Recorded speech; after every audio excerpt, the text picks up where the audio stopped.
Hi hello ಎಲ್ಲರಿಗೂ ನಮಸ್ತೆ. ನಾನು ನಿಮ್ಮ ಪ್ರೀತಿಯ ಹರಣಿ ಮಾತಾಡ್ತಿದ್ದೇನೆ. ಇವತ್ತೊಂದು ಕಡೆ ಹೋಗ್ತಿದ್ದೀವಿ. ಅಪೂರ್ವ ಹೋಮ್ವರ್ಕ್ ಮನೇಲಿ ಸ್ವಲ್ಪ ಮಾಡಿದ್ಲು, ಹಾಗೆಯೇ ಸ್ವಲ್ಪ ಪೆಂಡಿಂಗ್ ಇತ್ತು ಹೋಮ್ವರ್ಕ್. ಸೊ ಅಲ್ಲಿ ಕಾರಲ್ಲಿ ಹೋಗ್ತದೆ. ಅದೇನು ಹೊಸ್ತಲ್ಲ, ನಮ್ಮ ಅಪೂರ್ವನಿಗೆ ಯಾವಾಗಲೂ ಈ ಥರನೇ ಮಾಡ್ತಾಳೆ ಅವಳು. ಕಾರಲ್ಲಿ ತೊಗೊಂಡು ಬರ್ತಾಳೆ, ಅಲ್ಲಿ ಬರೀತಾಳೆ. ಬಟ್ ನೀಟಾಗಿ ಆಗಲ್ಲ, ಯಾಕಂದರೆ ಗಾಡಿ ರನ್ನಿಂಗಲ್ಲಿ ಇಡ್ತಲ್ಲ, ಹಾಗಾಗಿ. ಬಟ್ ಓಕೆ, ಕಂಪ್ಲೀಟ್ ಮಾಡಬೇಕಲ್ವಾ, ಹಾಗಾಗಿ ನಾನು ಒಂದು ಕಡೆ ಹೋಗ್ತೀನಿ ಅಂದೇಳ. ನಾವು ಅಂದರೆ ಸನ್ಮಾನಕ್ಕೆ ಕರೆದಿದ್ದು ಅಪೂರ್ವನ್ನ. ಬಟ್ ಆ ಸನ್ಮಾನಕ್ಕೆ ಹೋದಾಗ ಏನೋ ಗೊತ್ತಿಲ್ಲ, ತುಂಬಾ ಮನಸ್ಸು ಭಾರವಾಗಿತ್ತು. ಯಾಕೆ ಭಾರವಾಗಿತ್ತು ಮನಸ್ಸು? ಇಷ್ಟರವರೆಗೆ ನಾವು ಸನ್ಮಾನಕ್ಕೆ ಹೋದಾಗ ತುಂಬ ಖುಷಿ ಇರ್ತಿತ್ತು ಅಲ್ಲಿ. ಬಟ್ ಏನೋ ಗೊತ್ತಿಲ್ಲ, ಇಲ್ಲೂ ಖುಷಿ ಇತ್ತು, ಆದರೆ ಏನೋ ಒಂದು ಸ್ವಲ್ಪ ಸಂಕಟ ಮನಸ್ಸಲ್ಲಿ, ಏನೋ ಒಂಥರ ಬೇಜಾರು. ಬಟ್ ಯಾಕೇನಂತ ನೀವೇ ನೋಡಿ. ರಾಮನಿಗೆ ಕೌಸಲ್ಯ ಗಾಲಿ ಹಾಡಿದರಿ ಅನಸೂಯ ಜೋಗುಳವ ಹಾಡಿನಲ್ಲಿ ರಾಮನಿಗೆ ಕೌಸಲ್ಯ. ಅಮಿತ್ ಎಸ್ ಪೈ ಮೆಮೋರಿಯಲ್, ಸ್ವಾಮಿ ವಿವೇಕಾನಂದ ಧ್ಯಾನ ಮತ್ತು ಯೋಗ ಮಂದಿರ, ಪೆರುವಾಜೆ. ಇಲ್ಲಿ ಕಳೆದ ಹಲವಾರು ವರ್ಷಗಳಿಂದ ಶ್ರೀಮತಿ ನಿರ್ಮಲಾ ಎಸ್ ಪೈ ಮತ್ತು ಶ್ರೀನಿವಾಸ ಜಿಕೆ ಪೈ ಇವರ ಸುಪುತ್ರ ಅಮಿತ್ ಎಸ್ ಪೈ ಇವರ ಸಂಸ್ಮರಣಾರ್ಥವಾಗಿ ಅವರ ಜನ್ಮದಿನದ ಆಚರಣೆ ಹಾಗೂ ವಿಶೇಷ ಸಾಧನೆ ಮಾಡಿದ ಹಿರಿಯರಿಗೆ ಮತ್ತು ಕಿರಿಯರಿಗೆ ಸಾಧನಾ ಪುರಸ್ಕಾರ ಕಾರ್ಯಕ್ರಮಗಳನ್ನು ಹಮ್ಮಿಕೊಳ್ಳಲಾಗಿದೆ. ಕೇಳಿದ್ರಲ್ವಾ, ಅಮಿತ್ ಪೈ ಅಂದರೆ ಶ್ರೀನಿವಾಸ್ ಪೈ ಮತ್ತು ನಿರ್ಮಲಾ ಪೈ ಅವರ ಮಗ. ಅವರು ನಮ್ಮನ್ನೆಲ್ಲ ಆಗಲಿ 12 ವರ್ಷ ಆಯಿತು ಅಂತ ಹೇಳಿದ್ರು. 28ನೇ ವರ್ಷದ ಹುಟ್ಟುಹಬ್ಬನ ಇಲ್ಲಿ ಆಚರಿಸ್ತಿದ್ದಾರೆ ಅವರು. ಅಂದರೆ ಅಮಿತ್ ಪೈ ಅವರು ಇಲ್ಲ ಅನ್ನೋ ಹೊರಗೆ ಬರಬಾರ್ದು ಅನ್ನೋ ಕಾರಣಕ್ಕೆ ಅವ್ರ ಹುಟ್ಟುಹಬ್ಬನ ಆಚರಿಸ್ತಾರೆ ವರ್ಷನೂ. ತುಂಬಾ ಖುಷಿ ಆಯಿತು ನನಗೆ ಕೇಳಿ. ಯಾಕೆಂದರೆ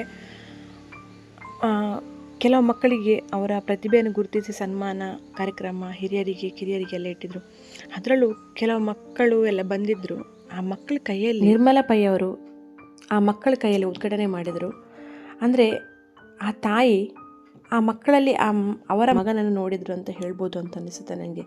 ಯಾಕೆಂದರೆ ಅವ್ರ ಮುಖದಲ್ಲಿರೋ ಭಾವನೆ ಇದೆಯಲ್ಲ, ಏನೋ ಅವರ ಮಗುವಿನ ಕೈಯಲ್ಲಿ ದೀಪವನ್ನು ಉರಿಸ್ತಿದ್ದಾರೆ ಅನ್ನೋ ಭಾವನೆ ಇತ್ತು. ತುಂಬ ಅಂದರೆ ತುಂಬ ಖುಷಿ ಆಯಿತು. ಆ ತಾಯಿನ ನಿಜವಾಗ್ಲೂ ಎಷ್ಟು ಮಾತಾಡಿದ್ರೂ ಕಮ್ಮಿ ಅಂತ ಹೇಳ್ಬೋದು. ನಾನು ನೋಡಿರೋದು ಆವತ್ತೇ ದಿನ ಅವರನ್ನು, ನಿರ್ಮಲಾಬಾಯಿ ಅವ್ರನ್ನ. ಆದರೆ ಏನೂ ಗೊತ್ತಿಲ್ಲ, ಅವ್ರ ಮೇಲೆ ಒಂದು ಏನೋ ಗೌರವ, ಪ್ರೀತಿ. ತುಂಬಾ ಖುಷಿ ಆಯಿತು ಅವರನ್ನು ನೋಡಿ ನನಗೆ. ಒಂದು ಸಮಾಜಕ್ಕೆ ಮಾದರಿ ಆಗ್ಬೋದು ಅವರು. ಖಂಡಿತ ಅವರಿಂದ ನಾವು ತುಂಬಾ ಕಲಿಯೋದಿದೆ ಅಂತ ಅನಿಸ್ತು ನನಗೆ.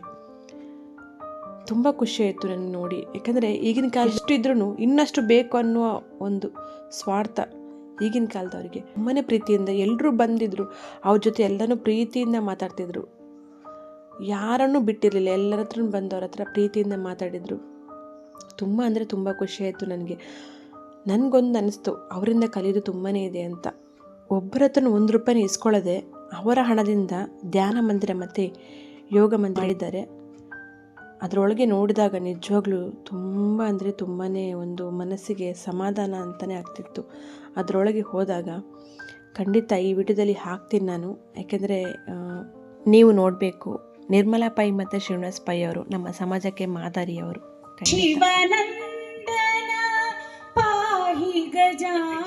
ಇದಕ್ಕೆ ಬರಮಾಡಿ ಕೊಡ್ತಾ ಇದ್ದೇವೆ.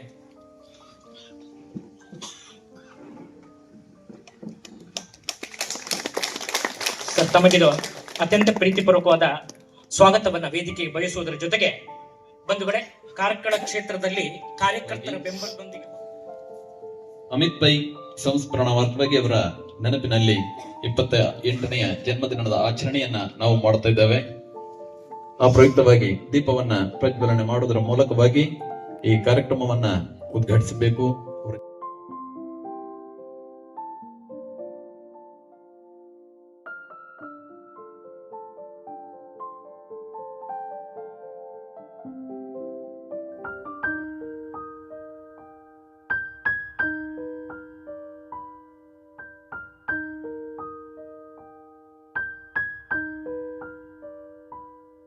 ಜೀವಾತ್ಮನಿಗೆ ಯಾವ ಕಾಲದಲ್ಲಿಯೂ ಜನನವೂ ಇಲ್ಲ, ಮರಣವೂ ಇಲ್ಲ. ಅವನು ಹಿಂದೆ ಹುಟ್ಟಿದವನೂ ಅಲ್ಲ, ಈಗ ಹುಟ್ಟಿ ಬಂದವನೂ ಅಲ್ಲ, ಮುಂದೆ ಹುಟ್ಟುವವನೂ ಅಲ್ಲ. ಅವನು ಜನ್ಮರಹಿತನು, ನಿತ್ಯನು, ಶಾಶ್ವತನು ಹಾಗೂ ಅನಾದಿ ಕಾಲದಿಂದಲೂ ಇರುವವನು. ದೇಹ ನಾಶವಾದರೂ ಆತ್ಮನಾಶವಾಗುವುದಿಲ್ಲ. ಭಗವದ್ಗೀತೆಯ 2ನೇ ಅಧ್ಯಾಯದ 20ನೇ ಶ್ಲೋಕ. ಈ ಗೀತೆಯ ಸಾರವನ್ನರಿತ ಸಮಸ್ಯೆ ಬಂದಾಗ, ಕ್ಯಾನ್ಸರ್ ಬಂದಾಗ, ಮನೆಯಲ್ಲಿದ್ದುಕೊಂಡು ಬರ್ಲಿಕ್ಕಾಗದಾಗ ಸ್ಕೂಲ್ನಿಂದ ಪ್ರಶ್ನೆ ಪತ್ರಿಕೆಗಳನ್ನು ತರಿಸಿಕೊಂಡು ಯಾವ ಟೀಚರ್ ಇಲ್ಲದೆ ಬರೆದು ಔಟ್ ಆಫ್ ಔಟ್ ಮಾರ್ಕ್ ತಗೊಳ್ತಾ ಇದ್ದ. ಈ ಜೀವನದಲ್ಲಿ ಎಷ್ಟೋ ಮಂದಿ ನಾವು ಕಳ್ಕೊಂಡಿದ್ದೇವೆ. ನಾವು ಬಹಳ ಹತ್ತಿರದಿಂದ ಗಮನಿಸಿದ್ರೆ ತಂದೆ ತಾಯಿಯ ದೊಡ್ಡ ಆಸ್ತಿ ಏನು ಹೇಳಿ? ಒಂದು ಮಗುಕ್ಕಿಂತ ದೊಡ್ಡದು ಈ ಪ್ರಪಂಚದಲ್ಲಿ ಏನಿಲ್ಲ. ಇವತ್ತು ಶ್ರೀನಿವಾಸ್ ಪೈ, ನಿರ್ಮಲಾ ಪೈ ಒಂದು ಮಗುವನ್ನು ಕಳ್ಕೊಂಡ ಮೇಲೂ ಕೂಡ ಆ ಆಘಾತದಿಂದ ಹೇಗೆ ಹೊರಗೆ ಬಂದ್ರು ಅಂತ ನನಗೆ ಗೊತ್ತಿಲ್ಲ. ಬಂದ ನಂತರ ಬೇರೆಯವರ ಮಕ್ಕಳಲ್ಲಿ ಅವರ ಮಗುವನ್ನು ನೋಡ್ತಾರೆ ಅಂತ ಆದ್ರೆ, ಒಂದು ದೀಪ ಹತ್ತಿಸುವಾಗ ಬಹುಶಃ ಇದು ನನ್ನ ಮಗುವೇ ಹತ್ತಿಸ್ತಾ ಇದೆ ಅನ್ನುವಂತ ಭಾವನೆಯಲ್ಲಿ ಅವುಗಳ ಕೈಯಿಂದ ಹತ್ತಿಸ್ತಾರಂತಾದ್ರೆ ಬಹುಶಃ ಇದು ಸಮಾಜಕ್ಕೊಂದು ದೊಡ್ಡ ಸಂದೇಶ. ಎಷ್ಟೋ ದೊಡ್ಡ ನೋವಾದ್ರೂ ಈ ಸಮಾಜದೊಟ್ಟಿಗೆ ನಾವು ಇರಬೇಕು ಅಂತ ಬಹುಶಃ ನನಗೆ ಅನ್ನಿಸುವುದು ಅಮಿತ್ ಪೈನ ಒಳಗಿರುವಂತಹ ಒಂದು ಬಹಳ ದೊಡ್ಡ ಆ ಚೇತನವೇ ಈ ರೀತಿಯ ಒಂದು ಸಣ್ಣ ಪ್ರದೇಶವಾಗಿ ಮೂಡಿ ಬಂದಿದೆಯಾ ಏನಂತ, ಇದು ಉದ್ಭವ ಆಗಿದೆ ಅಂತ ನಾನು ತಿಳ್ಕೊಳ್ತೇನೆ. ಖಂಡಿತ ಶ್ರೀನಿವಾಸ್ ಪೈ ಅಥವಾ ನಿರ್ಮಲಾ ಪೈ ಅವರು ಮಾಡಿದಂತ ಕ್ಷೇತ್ರ ಅಲ್ಲ, ಇದು ಅಮಿತ್ ಪೈಯ ಒಳಗಿರುವ ಆ ಚೇತನ ಏನಿದೆ ಅದು ಉದ್ಭವ ಆಗಿ ಈ ರೀತಿ ಇದೆ ಅಂತ ನಾನು ತಿಳ್ಕೊಳ್ತೇನೆ. ನಮ್ಗೆಲ್ಲ ಗೊತ್ತಾಗೋದಿಲ್ಲ. ಈಗ ತಂದೆ ತಾಯಿಯ ಕಳ್ಕೊಂಡ ತಂದೆ ತಾಯಿ, ಮತ್ತೆ ಮಕ್ಕಳಿದ್ದು ಕೆಲವೊಮ್ಮೆ ಆರೋಗ್ಯವಾಗಿರುವುದಿಲ್ಲ, ಎಲ್ಲರಂತಿರುವುದಿಲ್ಲ. ಅಂಥದ್ದನ್ನು ಅನುಭವಿಸಿಕೊಂಡಂತ ತಂದೆ ತಾಯಿ ಸಮಾಜಕ್ಕೆ ಒಂದಷ್ಟು ಕೊಡುವಾಗ ನಮ್ಮ ನೋಡುವ ಕಣ್ಣುಗಳು ಅದನ್ನು ಗಮನಿಸಬೇಕು, ಕೇಳುವ ಕಿವಿಗಳು ಅದನ್ನು ಗಮನಿಸಬೇಕು, ನಮ್ಮ ಹೃದಯ ಅದಕ್ಕೆ ಸ್ಪಂದಿಸಬೇಕು. ನಮಗೆ ಬೇರೇನು ಹೇಳಲಿಕ್ಕಿಲ್ಲ. ಶ್ರೀನಿವಾಸ್ ಪೈ ಮತ್ತು ನಿರ್ಮಲಾ ಪೈ ಅವರಿಗೆ ಹೋದ ಮಗುವನ್ನು ತಂದು ಕೊಡುವ ಸಾಮರ್ಥ್ಯ ಯಾರಿಗೂ ಇಲ್ಲ. ಆದರೆ ಅವರಿಗೆ ನಾವು ಹೇಳುವ ಮಾತಿಷ್ಟೇ, ನಾನಾಗ್ಲಿ, ಸುನಿಲ್ ಕುಮಾರ್ ಆಗ್ಲಿ, ನೀವಾಗ್ಲಿ, ಯಾರೇ ಆಗಲಿ, ನಾವೆಲ್ಲ ನಿಮ್ಮ ಮನೆಯವರೇ ಅಂತ ಅಷ್ಟೇ. ಅದಕ್ಕಿಂತ ಹೆಚ್ಚು ಏನು ಹೇಳಲಿಕ್ಕಿಲ್ಲ. ಸಿದ್ದೇಶ್ವರ ಸ್ವಾಮೀಜಿಗಳ ಬಹಳ ಒಳ್ಳೆ ಮಾತಿದೆ, ಎರಡು ವಿಷಯವನ್ನು ನಾವು ಜೀವನದಲ್ಲಿ ಮರೆತು ಬಿಡಬೇಕು, ಎರಡನ್ನು ನೆನ್ಪಿಡ್ಕೊಳ್ಬೇಕು ಅಂತ ಹೇಳ್ತಾರೆ ಅವರು. ಯಾವುದು ಎರಡು ಮರೆತು ಬಿಡಬೇಕು ಅಂತ ಹೇಳಿದ್ರೆ, ಒಂದು ನಾವು ಮಾಡಿದ ಉಪಕಾರ, ಅದನ್ನೇ ತಲೆಯಲ್ಲಿ ಇಟ್ಕೊಂಡ್ರೆ ನಮ್ಮ ಆಯುಷ್ಯ ಎಲ್ಲ ಹಾಳಾಗಿ ಹೋಗ್ತದೆ. ನಾನು ಅವನಿಗೆ ಉಪಕಾರ ಮಾಡಿದ್ದೇನೆ, ಇವನಿಗೆ ಮಾಡಿದ್ದೇನೆ, ಅವನಿಗೆ ಹಾಗೆ ಮಾಡಿದ್ದೇನೆ, ಅವ ಏನು ಮಾರ ನಮ್ಗೆ ಹಿಂದೆ ನೋಡ್ಲೇ ಇಲ್ಲ, ನಾವು ಇದರಲ್ಲೇ ಕೊರಗ್ತಾ ಇದ್ರೆ ನಮ್ಮ ಲೈಫ್ ಇಡೀ ಇದರಲ್ಲೇ ಹೋಯ್ತು. ಕೊಟ್ಟದನ್ನು ಮರೆತು ಬಿಡ್ಬೇಕಂತೆ. ಮತ್ತೆ ಇನ್ನೊಂದು ಯಾವ್ದು ಮರಿಬೇಕು? ಒಂದು ಕೊಟ್ಟದನ್ನು ಮರೆತು ಬಿಡಬೇಕು. ಇನ್ನೊಂದು ಬೇರೆಯವರು ನಮ್ಗೆ ಕೆಟ್ಟದಾಗಿ ಮಾತಾಡ್ತಾರೆ, ತುಂಬಾ ಮಂದಿ ಮಾತಾಡ್ತಾರೆ. ಸಬ್ಕಾ ಸುನೋ ದಿಲ್ ಕಾ ಕರೋ, ಎಲ್ಲವನ್ನು ಕೇಳಬೇಕು, ಮರೆತು ಬಿಡಬೇಕು. ಮರುದಿವಸಕ್ಕೆ ಅದು ಇರಬಾರ್ದು. ಅದು ಮರುದಿವಸಕ್ಕೆ ಇದೆ ಅಂತಾದ್ರೆ ನಮ್ಮ ಕೆಲಸ ನಮ್ಗೆ ಮಾಡ್ಲಿಕ್ಕೆ ಆಗೋದಿಲ್ಲ. ಆಗ ನಮ್ಮ ಬದುಕು ಇನ್ನೊಮ್ಮೆ ಹಾಳಾಗುತ್ತೆ. ಇದು ನಾನು ಹೇಳಿದ್ದಲ್ಲ, ಪರಮ ಪೂಜ್ಯ ಸಿದ್ದೇಶ್ವರ ಸ್ವಾಮೀಜಿಗಳು. ನೋಡಿ, ನಿಮಗೆ ನಾನು ಆವಾಗಲೇ ಹೇಳಿದೆ, ಅಮಿತ್ ಪೈ ಅವರ ಅಮ್ಮ ನಿರ್ಮಲಾ ಪೈ ಅವರು ತುಂಬಾ ಆತ್ಮೀಯವಾಗಿ ಎಲ್ಲರ ಹತ್ರನೂ ಹೋಗಿ ಮಾತಾಡ್ತಿದ್ರು. ನನಗದಂತೂ ತುಂಬಾ ಖುಷಿ ಆಯಿತು.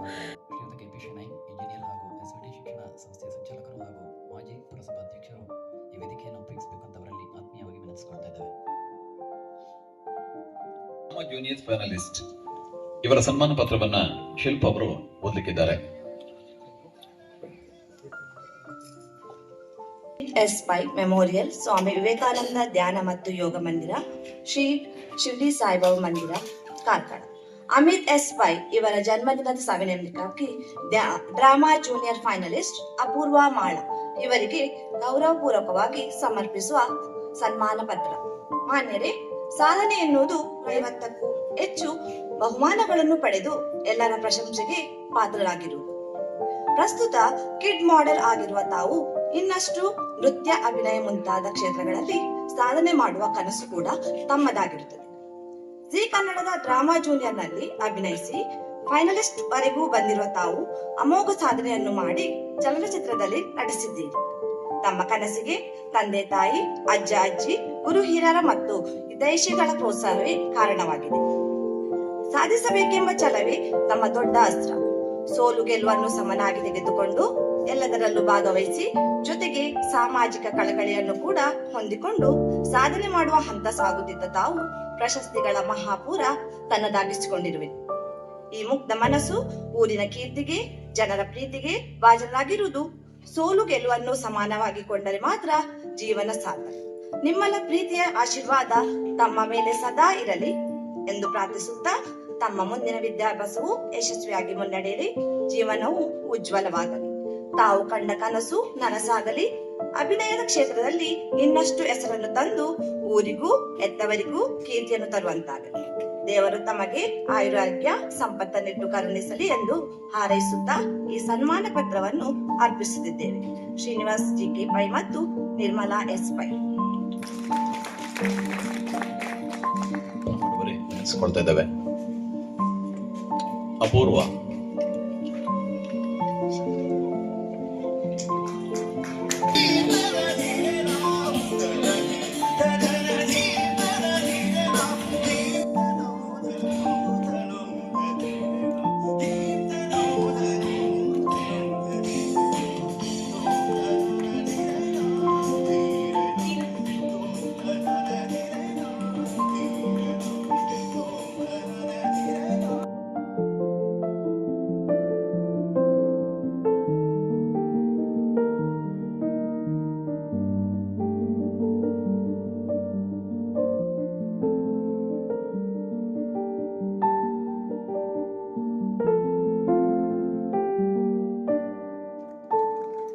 ಗುರುತಿಸ್ತಾ ಇದ್ದಾರೆ. ನೋಡಿದ್ರಲ್ವಾ, ಧ್ಯಾನ ಮಂದಿರದಲ್ಲಿ ಕೆಲಸ ಮಾಡುವವರು ಇಬ್ರು.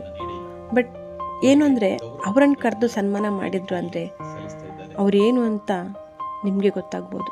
ಯಾಕೆಂದರೆ ಇತ್ತೀಚಿನ ಕಾಲದಲ್ಲಿ ಕೆಲಸದವರು ಅನ್ನೋ ಒಂದು ಕೀಲಾಗಿ ನೋಡೋ ಈಗಿನ ಕಾಲದಲ್ಲಿ ಅವರಿಗೆ ಕೊಟ್ಟ ಗೌರವ, ಪ್ರೀತಿ ತುಂಬಾ ಖುಷಿಯಾಯಿತು ನನಗೆ. ಶ್ರೀನಿವಾಸ್ ಪೈ ಮತ್ತು ನಿರ್ಮಲಾ ಪೈ ಅವರು ಏನು ಅಂತ ಇದರಲ್ಲೇ ಗೊತ್ತಾಗುತ್ತೆ ಅಲ್ವಾ. ವೇದಿಕೆಯ ಮೇಲೆ ಉಪಸ್ಥಿತರಿರುವಂತಹ ಎಲ್ಲ ಗಣ್ಯರೇ, ಸಮಾರಂಭದಲ್ಲಿ ಭಾಗವಹಿಸಿರುವಂತಹ ಎಲ್ಲ ಆತ್ಮೀಯ ಬಂಧುಗಳೇ, ಶ್ರೀನಿವಾಸ್ ಪೈ ಮತ್ತು ನಿರ್ಮಲಾ ಪೈ ಅವರ ಇವತ್ತಿನ ಈ ಕಾರ್ಯಕ್ರಮ ಅತ್ಯಂತ ಭಾವನಾತ್ಮಕವಾಗಿರುವಂತ ಒಂದು ಕಾರ್ಯಕ್ರಮ. ಸಂಗತಿ ಇಲ್ಲಿ ಇನ್ನಷ್ಟು ಜನರಿಗೆ ನಿರ್ಮಲವಾದಂತ ಮನಸ್ಸು ನಿರ್ಮಾಣ ಆಗ್ಬೇಕು, ಎಲ್ಲರಿಗೂ ಕೂಡ ಇಲ್ಲೊಂದು ಶಾಂತಿ ಸಿಗಬೇಕು, ಇಲ್ಲೊಂದು ಭಾವನಾತ್ಮಕವಾದಂತ ಸಂಬಂಧಗಳು ಬೆಳಿಬೇಕು ಅನ್ನುವಂತ ಒಂದು ಒಳ್ಳೆಯ ಪ್ರಯತ್ನವನ್ನ ಈ ಧ್ಯಾನ ಮಂದಿರದ ಮುಖಾಂತರ ಮಾಡುವಂತ ಪ್ರಯತ್ನವನ್ನ ಮಾಡಿದ್ದಾರೆ. ಅಮಿತ್ ಪೈ ಅವರ ಈ ಜನ್ಮ ನಿಮಿತ್ತವಾಗಿ ವಿದ್ಯಾರ್ಥಿಗಳನ್ನ ಗುರುತಿಸುವಂತ ಕಾರ್ಯವನ್ನು ಕೂಡ ದೊಡ್ಡ ಪ್ರಮಾಣದಲ್ಲಿ ಮಾಡಿದ್ದಾರೆ. ಸ್ವಚ್ಛತೆಯ ಕಾರ್ಯವನ್ನ ಗುರುತಿಸಬೇಕು ಅನ್ನುವ ಕಾರಣಕ್ಕೆ ಆ ಬಂಧುಗಳನ್ನು ಕೂಡ ಗುರುತಿಸುವಂತ ಕಾರ್ಯವನ್ನು ಕೂಡ ಇವತ್ತು ಮಾಡಿದ್ದಾರೆ. ನಾನು ಮತ್ತೆ ಶ್ರೀನಿವಾಸ್ ಪೈ ಅವರನ್ನ ಮತ್ತು ನಿರ್ಮಲಕ್ಕ ಅವರನ್ನ ಈ ಸಂದರ್ಭದಲ್ಲಿ ಅಭಿನಂದನೆಗಳನ್ನ ಸಲ್ಲಿಸ್ತೇನೆ. ನಿಮ್ಮ ಈ ಕಾರ್ಯ ಸಮಾಜ ಮುಖಿಯಾದಂತ ಕಾರ್ಯ, ಬಹಳ ದೊಡ್ಡ ಕಾರ್ಯ ಇದು. ನಮ್ಮ ತಾಲೂಕಿಗೆ, ನಮ್ಮ ಕಾರ್ಕಳಕ್ಕೆ ಒಂದು ದೊಡ್ಡ ಕೊಡುಗೆಯನ್ನ ಈ ಧ್ಯಾನ ಮಂದಿರದ ಮುಖಾಂತರ ನೀವು ಕೊಟ್ಟಿದ್ದೀರಿ ಅನ್ನೋದನ್ನ ನಾನು ಮತ್ತೆ ಈ ಸಂದರ್ಭದಲ್ಲಿ ಸ್ಮರಿಸಿಕೊಳ್ತಾ, ಇವತ್ತಿನ ಈ ವಿದ್ಯಾರ್ಥಿಗಳನ್ನ ಈ ರೀತಿ ಸಾಧಕರನ್ನ ಗುರುತಿಸುವಂತದ್ದು ಉಳಿದವರಿಗೆ ಸಾಧನೆಯನ್ನ ಮಾಡ್ಲಿಕ್ಕೆ ಬೇಕಾದಂತ ಪ್ರೇರಣೆಯನ್ನ ಖಂಡಿತ ಕೊಡುತ್ತೆ. ಯಾವ ವಿವೇಕಾನಂದರು ತನ್ನ ಕಾರ್ಯದ ಮುಖಾಂತರ ಸಮಾಜದಲ್ಲಿ ಪರಿವರ್ತನೆ ಆಗಬೇಕು ಅಂತ ಹೇಳ್ತಾ ಜಗತ್ತಿಗೆ ನೇತೃತ್ವವನ್ನು ಕೊಟ್ಟರು, ಆ ರೀತಿಯಾದಂತ ಒಂದು ಒಳ್ಳೆಯ ನೇತೃತ್ವ ಈ ಧ್ಯಾನ ಮಂದಿರದ ಮುಖಾಂತರ ಸಾಕಷ್ಟು ಜನ ಯುವಕರಿಗೆ ಸಿಗುವಂತಾಗ್ಲಿ. ವಿವೇಕಾನಂದರು ಯಾವ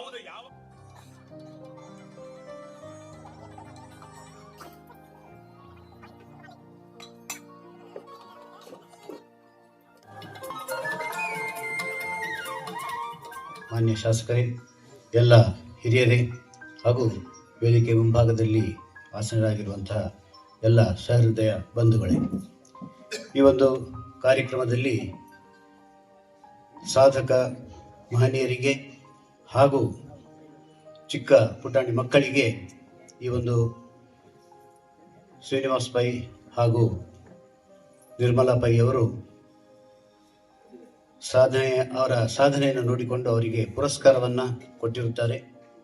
ಈ ಒಂದು ಸಂದರ್ಭದಲ್ಲಿ ನನಗೆ ಈ ಒಂದು ವೇದಿಕೆಯ ಮೇಲೆ ನಿಮ್ಮನ್ನ ಉದ್ದೇಶಿಸಿ ಒಂದೆರಡು ಮಾತನಾಡಲಿಕ್ಕೆ ಅವಕಾಶ ಕೊಟ್ಟಿರುವುದಕ್ಕಾಗಿ ಅವರಿಗೆ ನಾನು ಮೊದಲನೇದಾಗಿ ಧನ್ಯವಾದಗಳನ್ನು ಸಮರ್ಪಿಸ್ತಾ ಇದ್ದೇನೆ. ಅದೇ ರೀತಿ ಈ ಒಂದು ಕಾರ್ಯಕ್ರಮದಲ್ಲಿ ಅನೇಕ ಸಾಧನೆಗಳನ್ನು ಮಾಡಿ ನಮ್ಮೆದುರು ಇವತ್ತು ಸನ್ಮಾನಗೊಂಡಿರುವವರು, ಅವರೆಲ್ಲರ ಸಾಧನೆ ನಮಗೂ ಕೂಡ ಪ್ರೇರಣೆಯಾಗಲಿ ಅಂತ ಆ ಒಂದು ಶಕ್ತಿ ನಮಗೆ ಕೂಡ ಆ ಭಗವಂತ ಕರುಣಿಸಲಿ ಎಂಬುದಾಗಿ ನಾನು ಆ ಭಗವಂತನಲ್ಲಿ ಪ್ರಾರ್ಥಿಸ್ತಾ ಇದ್ದೇನೆ.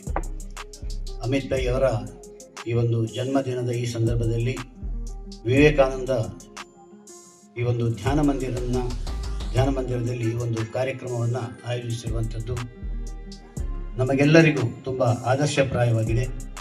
ಈ ಒಂದು ಧ್ಯಾನ ಮಂದಿರಕ್ಕೆ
ಇಲ್ಲಿ ಒಬ್ರು ಅಜ್ಜಿ ಇದ್ರು, ಅವ್ರು ನೋಡಿ ಅಪುರನ್ ಕೂದಲು ಉದುರಿನ ಅಲ್ಲ ನಿಂದೇ ಕೂದಲ ಅಂತ ಕೇಳ್ತಾಯಿದ್ರು. ಅವ್ರ ಮೇಲಿಂದನೇ ಸ್ವಲ್ಪ ನೋಡ್ತಾಯಿದ್ರು, ಚೆಕ್ ಮಾಡಿಕೊಂಡು ಉದುರಿ ಹಾಕ್ಕೊಂಡಿದ್ಯಾ ಅಂತ. ಆ್ಯಕ್ಚುಲಿ ಅವ್ರಿಗೆ ತುಂಬಾ ಇಷ್ಟ ಆಯಿತು ಅಪುರನ್ ಕೂದಲು. ಅವ್ರಿಗಂತಲ್ಲ, ಎಲ್ರು ಯಾರ ಫಂಕ್ಷನ್ಗೆ ಹೋದ್ರು ಅಪುರನ್ ಕೂದಲಿಗೆ ಕಣ್ಣು ಬಿದ್ದೇ ಬೀಳುತ್ತೆ. ಎಲ್ಲರೂ ಒಂಚೂರು ನೋಡೇ ನೋಡ್ತಾರೆ.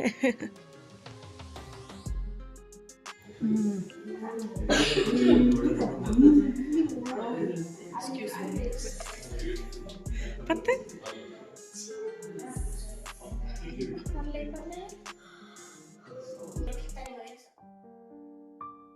ಇಲ್ಲಿ ನೋಡ್ತಿರ್ಬೋದು ನೀವು, ಅಮಿತ್ ಅವ್ರು ಯೂಸ್ ಮಾಡ್ತಿರೋ ಪ್ರತಿಯೊಂದು ವಸ್ತುನ ಇಲ್ಲಿ ಇಟ್ಟಿದ್ರು ನೋಡಿ.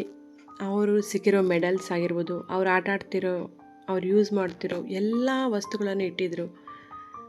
ನೋಡಿದಾಗ ತುಂಬಾ ಬೇಜಾರು ಆಗ್ತಿತ್ತು ನನಗೇನೋ ಗೊತ್ತಿಲ್ಲ.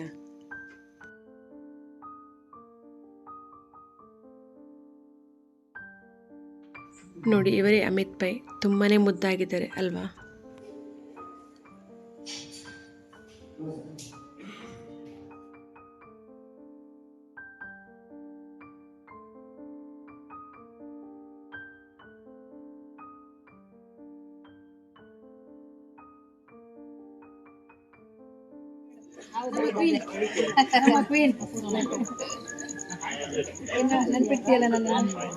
ಖಂಡಿತ ನಿಮ್ಮನ್ನು ಮರೆಯಲಿಕ್ಕೆ ಇಲ್ಲ.